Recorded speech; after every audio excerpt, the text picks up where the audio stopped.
Hello बच्चों, स्वागत है आप सबका हमारे इस नए वीडियो में। और आप सबको याद ही होगा कि हम लोगैरिथम चैप्टर के कुछ अमेजिंग से क्वेश्चन सॉल्व कर रहे थे एक स्टैंडर्ड बुक से जिसका नाम आपको नीचे दिखाई दे रहा होगा। और इस बुक में बेटा जबरदस्त सवाल हैं, शानदार सवाल हैं जो जेईई मेंस और एडवांस के आपके लिए जितने भी कंसेप्ट्स हैं वो बहुत अच्छे से क्लियर करते हैं। अभी तक के बच्चों कुछ लेक्चर्स में हमने देखे हैं एक्सरसाइज 1 में, एक्सरसाइज 2 में और एक्सरसाइज 3 में कुछ क्वेश्चंस जो कि बहुत ही अमेजिंग थे। और आज के लेक्चर में मैं आपको 2 सवाल कराऊंगा मैच द फॉलोइंग के, और उसके बाद हम कुछ सवाल देखेंगे इंटीजर टाइप, ताकि हमारी प्रैक्टिस और अच्छे तरीके से हो पाए। इसके बाद एक लेक्चर में सिर्फ और रखूंगा लोगैरिथम के लिए, और उसके बाद फिर मैं स्टार्ट करूंगा कोई भी एक ऐसा चैप्टर जो आप मुझे बोलेंगे। तो जल्दी से मुझे कमेंट्स में आप बताइए कि लोगैरिथम के बाद इस बुक से आप कौन सा चैप्टर और देखना चाहते हैं। So let's start today's lecture without wasting any time. अब बच्चों हम मैच द कॉलम देख रहे थे। मैच द कॉलम में जो पहला वाला सवाल था उसका ए और बी ऑप्शन हमने देख लिया था।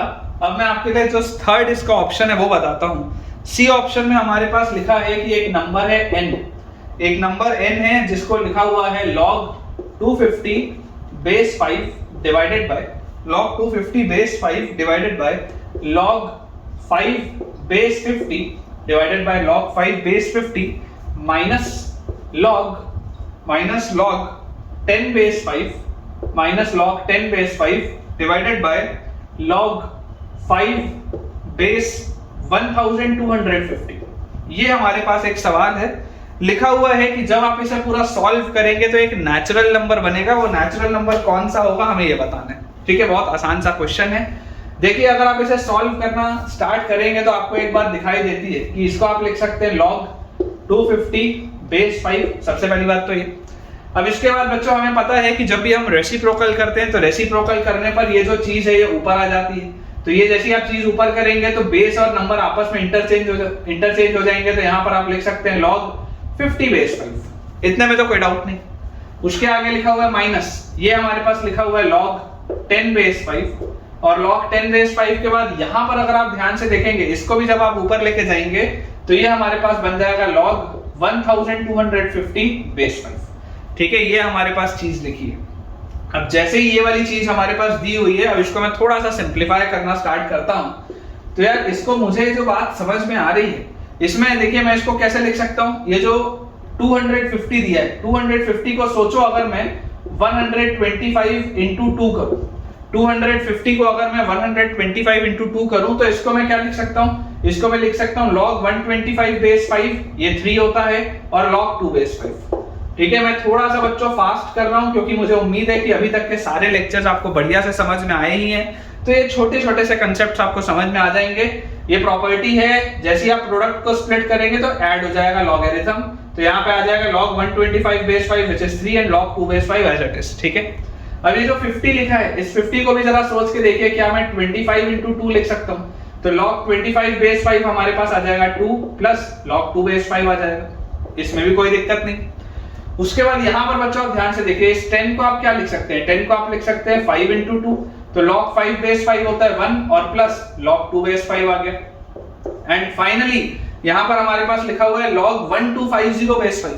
तो इस 1250 को क्या मैं 625 into 2 बोल सकता हूँ।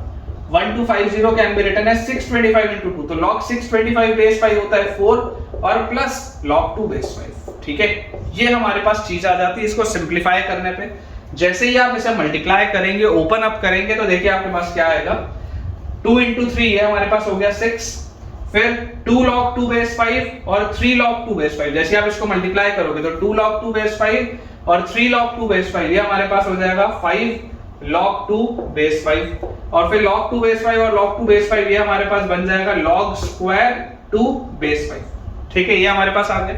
इसे अगर मैं मल्टीप्लाई करूंगा तो 4 into 1 is 4, तो -4 आ गया क्योंकि माइनस साइन है। फिर ये 4 log 2 बेस 5 और प्लस 1 log 2 बेस 5, तो ये आ जाएगा 5 log 2 base 5 with a minus sign, तो -5 log 2 बेस 5। और फिर log 2 बेस 5 और log 2 बेस 5 मतलब log square 2 base 5 with a minus sign, तो माइनस log स्क्वायर 2 बेस 5। ध्यान से बच्चों आप ऑब्जर्व करें, ये टर्म इससे कैंसिल आउट होगा, ये टर्म इससे कैंसिल आउट होगा, एंड इफेक्टिवली आपके पास बचेगा क्या, तो 6 minus 4 which comes out to be 2। आपको शुरुआत में ही सवाल में दिया हुआ था कि इस पूरे को सॉल्व करने से एक नेचुरल नंबर आता है, 2 एक नेचुरल नंबर है, मतलब इसका आंसर होगा 2। ये बच्चों अपने पास दिया हुआ है आर ऑप्शन में, बिल्कुल सही है। ठीक है, इस मैचअप के जो आर नंबर पे ऑप्शन लिखा हुआ है उसमें 2 दिया है। सो आई होप आपको ये बढ़िया से समझ में आया होगा। बच्चों इसी मैच द कॉलम का जो 4th ऑप्शन हमारे पास दिया हुआ है डी ऑप्शन, डी ऑप्शन में हमारे पास देखिए क्या लिखा है। आपको बच्चों वैल्यू बतानी है, मतलब ये इवैल्यूएट का सवाल है और हमें वैल्यू किसकी बतानी है। तो आपको बच्चों यहाँ पर लिखा हुआ है log बेस 10 पे और अंदर नंबर की जगह क्या लिखा है, तो नंबर की जगह हमारे पास लिखा है 1 अपॉन, सबसे पहले दिया हुआ है 1 plus x raise to the power m minus n और plus x raise to the power p minus n।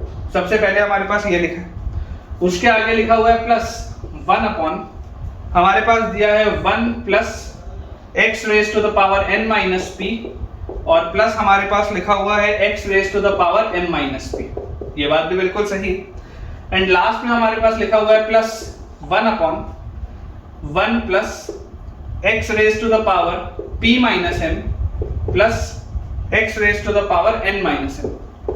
ठीक है, ये हमारे पास देखिए बच्चों एक सवाल दिया हुआ है, आपको इसकी वैल्यू बतानी है कि ये पूरी चीज सॉल्व होके क्या आएगी। अब ऐसे देखने में ये सवाल बहुत भयानक दिख रहा है लेकिन उतना भयानक है नहीं, बहुत आसान सा सवाल है।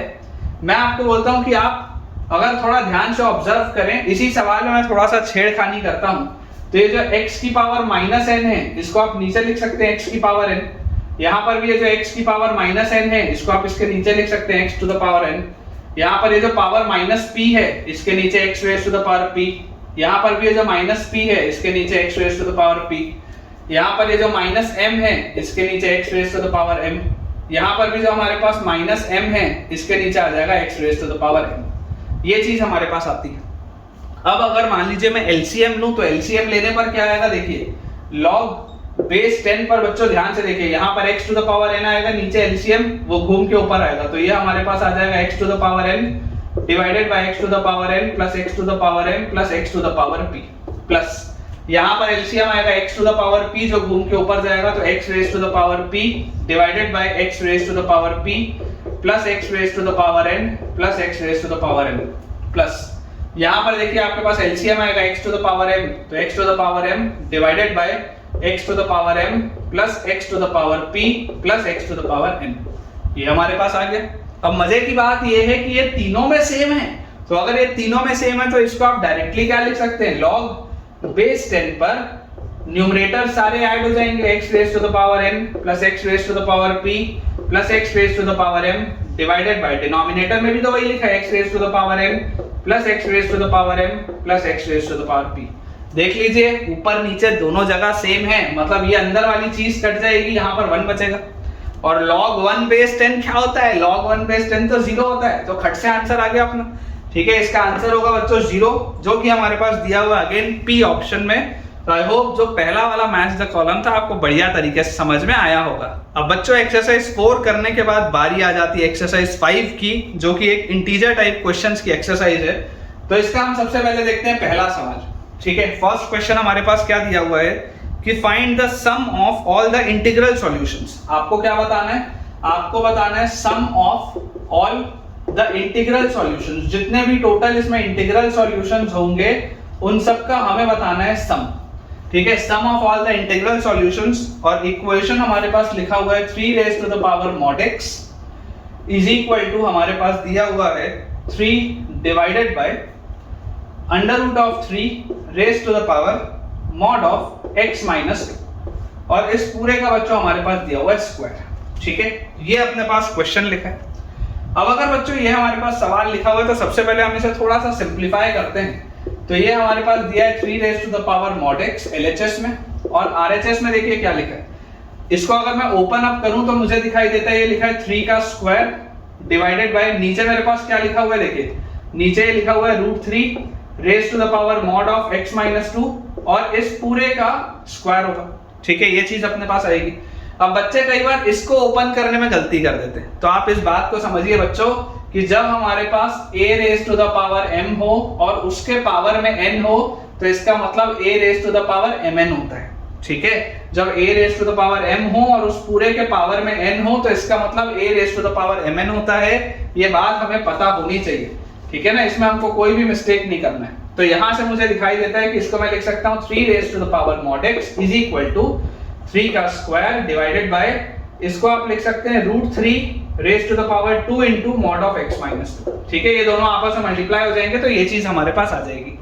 अब जैसे ये चीज हमारे पास आती है तो यहां से हमारे पास आ जाता है 3 raise to the power mod x is equal to 3 का स्क्वायर डिवाइडेड बाय, ये जो √3 है, √3 को भी आप क्या लिख सकते हैं, 3 की पावर 1/2 लिख सकते हैं। तो ये वाला 1/2 और ये वाला 2 कैंसिल आउट हो जाएगा, ये हमको दिखाई दे रहा है। तो यहाँ पर आपके पास नीचे इफेक्टिवली क्या बचा, 3 raise to the power mod of x minus 2 बचा।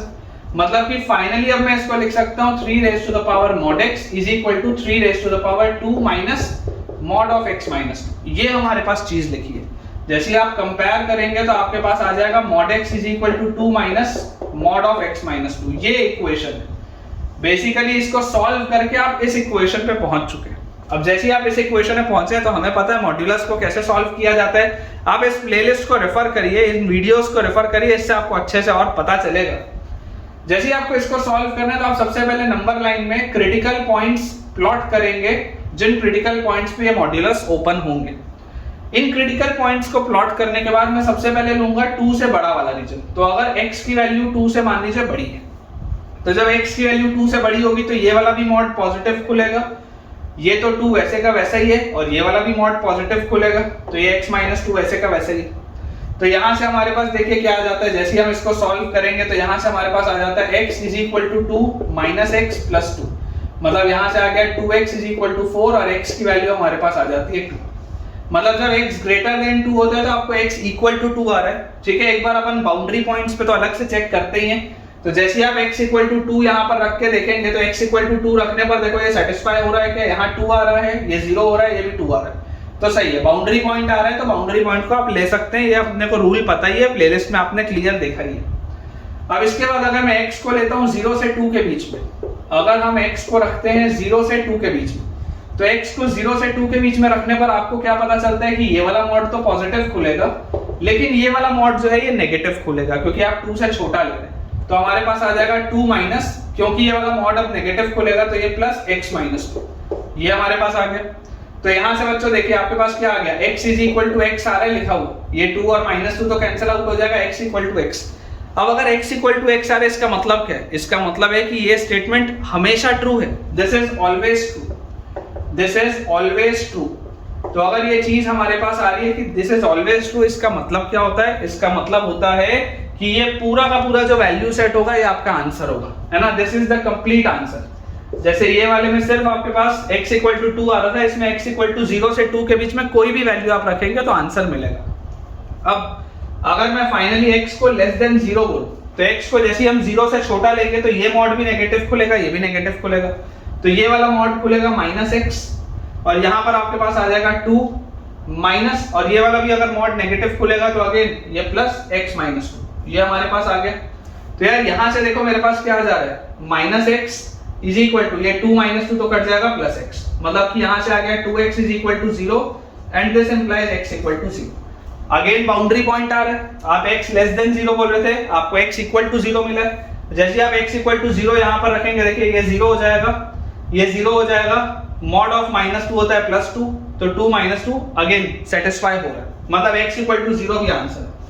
तो इसका जो ओवरऑल आंसर हमारे पास आ रहा है, इसका ओवरऑल आंसर हमारे पास क्या आ रहा है, ओवरऑल आंसर आ रहा है x belongs to close bracket 0 से लेकर 2 तक। मतलब देखिए x की वैल्यू 2 भी आंसर आ रही है, x की वैल्यू 0 भी आंसर आ रही है, और 0 से 2 के बीच की सारी वैल्यूज भी आंसर आ रही है। टोटल 3 आंसर्स मिल रहे हैं, 2 भी आंसर है, 0 भी आंसर है, और 0 से 2 के बीच में सारे ही जो नंबर्स हैं वो भी आंसर है। मतलब ये हमारा आंसर है total, this is the overall answer. अगर मान लीजिए सिंगल करेक्ट में होता, ये ऑप्शन होता, तो मैं इसको टिक लगा के आता, पर मुझसे पूछ रहा है sum of all the integral solutions, जितने भी इंटीग्रल सॉल्यूशन संभव हैं उन सब का सम। तो टोटल इंटीग्रल सॉल्यूशंस कौन कौन से? इंटीग्रल बच्चों अगर आप सॉल्यूशंस देखेंगे, मतलब कि इस इंटरवल में कितने इंटीजर्स मौजूद हैं, इस इंटरवल में सिर्फ 3 इंटीजर्स हैं, 0, 1 एंड 2। इंटीग्रल सॉल्यूशंस हमारे पास केवल 3 हैं, व्हिच इज 0, 1 एंड 2। केवल 3 इंटीग्रल सॉल्यूशंस हैं, आपको उनका सम पूछा जा रहा है। तो यार 0 + 1 + 2 कितना होता है? 0 + 1 + 2 तो 3 होता है, मतलब कि इसका जो आंसर हमारे पास आएगा वो आ जाएगा 3। आई होप आपको समझ आया होगा। कोई भी डाउट आने पे आप बिल्कुल कमेंट सेक्शन में मुझसे पूछ सकते हैं। सो बच्चों, जो लास्ट सवाल हमारे आज के लेक्चर का दिया है वो क्वेश्चन नंबर 2 है, इंटीजर टाइप का क्वेश्चन नंबर 2। इसमें हमको दिया हुआ है if the value of x which satisfies the equation 2 log base 3 पे under root of 3 raised to the power 1 minus x plus 2, ये एक इक्वेशन मैं लिख रहा हूं आपके लिए, is equal to 1 plus log base 3 पे 4 into 3 raised to the power x minus 1। ठीक है, ये हमारे पास एक सवाल दिया हुआ है, आपको बोला जा रहा है if the value of x which satisfies this equation is of the form x is equal to 1 minus log k base 3, तो आपसे k की वैल्यू पूछी जाएगी। मतलब कि हमें बोला जा रहा है इस सवाल में बच्चों कि आप इसे जब सॉल्व करेंगे तो सॉल्व करने पर जो x की वैल्यू आएगी वो कुछ इस फॉर्मेट की आएगी, और अगर इस फॉर्मेट की वैल्यू आएगी तो आपको k की वैल्यू बतानी है। ठीक है, बहुत आसान सा सवाल है। देखिए, जैसे आप इसको सॉल्व करेंगे, इस 2 को आप इसके ऊपर लेके जा सकते हैं, मतलब ये लिखा हुआ है log base 3 पे, और जैसे इस रूट का आप स्क्वायर करेंगे तो आपके पास आ जाएगा 3 raised to the power 1 minus x plus 2। इतने में तो देखो कोई भी डाउट नहीं है। ठीक है, जैसे मैं 2 घुमा के ऊपर लेके जाऊंगा, ये रूट और स्क्वायर गायब हो जाएगा, तो 3 raised to the power 1 minus x plus 2 आ जाएगा। यहाँ पर ये जो 1 लिखा है, क्या इस 1 को मैं log 3 base 3 लिख सकता हूँ क्या? क्योंकि ये भी log base 3 पे, ये भी log base 3 पे, तो ऐसा अपन कर सकते हैं। जैसे ही हम ये वाले बच्चों स्टेप करेंगे तो यहां से अपने पास देखिए क्या चीज आती है, यहां से अपने पास आता है this is equal to log base 3 पर ये वाला 3 इससे मल्टीप्लाई हो जाएगा, तो 3 multiplied with 4 into 3 raised to the power x minus 1। ये अपने पास अब सवाल लिखा है। तो इसको अगर हम थोड़ा और ध्यान से देखें तो लिखा हुआ है 3 raised to the power 1 minus x plus 2 is equal to, compare अगर करूंगा log base 3 को log base 3 से हटाने का, तो 12 into 3 raised to the power x और -3, ये अपने पास लिखा हुआ है। अगर हम 3 raised to the power x को लेट अस से बोल देते हैं t, तो 3 raised to the power x को t बोलते ही हमारे पास आएगा क्या, यहां से हमारे पास आ जाएगा 3 raised to the power x which is t plus 2 is equal to 12 into t minus 3। ये अपने पास आ जाती है चीज। जैसी हमारे पास बच्चों ये वाली चीज आती है, इसको आप आराम से एक क्वाड्रेटिक के रूप में सॉल्व करिए। आप एलसीएम या ले लीजिए, आप ऐसा करिए पूरे को आप t से मल्टीप्लाई कर दो, तो आपके पास आएगा 3 plus 2t is equal to 12t square minus 3t। 3 plus 2t plus is equal to 12t square minus 3t। तो यहां से हमारे पास आ जाता है 12t square फिर minus 5t minus 3 is equal to 0। ये चीज हमारे पास आती है। इसे अगर मैं सिंपलीफाई करूं तो मेरे पास आएगा 12t square minus 9t plus 4t minus 3 is equal to 0। इस पूरे में से 3t कॉमन, 4t minus 3, इसमें से 1 common, 4t minus 3 is equal to 0। तो बच्चों यहां से आपके पास t की वैल्यू आ जाती है या तो -1/3, या हमारे पास t की वैल्यू आ जाती है 3/4। या तो t की वैल्यू आएगी -1/3 या t की वैल्यू हमारे पास आएगी 3/4। अब आपको पता है t क्या है, t तो basically 3 raised to the power x है। t जो है वो क्या है, वो तो 3 raised to the power x है। अब सोच के देखिए 3 raised to the power x क्या कभी भी नेगेटिव हो सकता है क्या? कभी नेगेटिव नहीं हो सकता है, तो पॉसिबल ही नहीं है। और क्या 3 raised to the power x की वैल्यू 3/4 हो सकती है? तो हाँ, हो सकती है, कोई दिक्कत नहीं। तो यहां से हम बोलेंगे x की वैल्यू आ जाएगी log base 3 पे 3/4। ठीक है, log आ जाएगा 3/4 base 3। अब अगर आप इसको सिंपलीफाई करें तो आपके पास आ जाएगा x is equal to log 3 base 3 1 minus log 4 base 3। ठीक है, log 3 base 3 1 minus log 4 base 3, ये आपके पास x की वैल्यू आती है। जरा आप इसे कंपेयर करके देखिए, जैसे ही आप इसे कंपेयर करेंगे आपको दिखाई देगा कि यार k की वैल्यू तो 4 आ रही है, k की वैल्यू तो 4 आ रही है, आपको दिखाई दे जाएगा, और जैसे ही आपको दिखाई दे जाएगा तो यही हमारा आंसर होगा। सो ठीक है बच्चों, विद दिस हम अपने आज के लेक्चर के एंड पे पहुंच चुके हैं। मुझे पूरी उम्मीद है कि आपको बहुत बढ़िया तरीके से आज का लेक्चर पसंद आया होगा, और आप इस प्लेलिस्ट को भी बहुत पसंद कर रहे होंगे, क्योंकि एक बहुत ही क्वालिटी बुक को हम सॉल्व कर रहे हैं और बहुत प्यारे इसके सॉल्यूशंस हैं, बहुत ही अच्छे सवाल हैं। नेक्स्ट लेक्चर जो होगा वो लास्ट लेक्चर होगा लॉगरिथम का, इस बुक का, और अगला चैप्टर आपको कौन सा करना है आप मुझे कमेंट्स में जरूर बताइएगा, ताकि हम आपकी पढ़ाई को और बढ़िया तरीके से करवा पाएं। मिलते हैं आपसे अगले लेक्चर में। अगर आपको आज का वीडियो पसंद आया हो तो इसे लाइक करें, चैनल को सब्सक्राइब करें, और अपने सारे फ्रेंड सर्कल में इस चैनल को रेफर करें, ताकि उन सब की पढ़ाई भी बहुत बढ़िया तरीके से हो पाए। Thank you.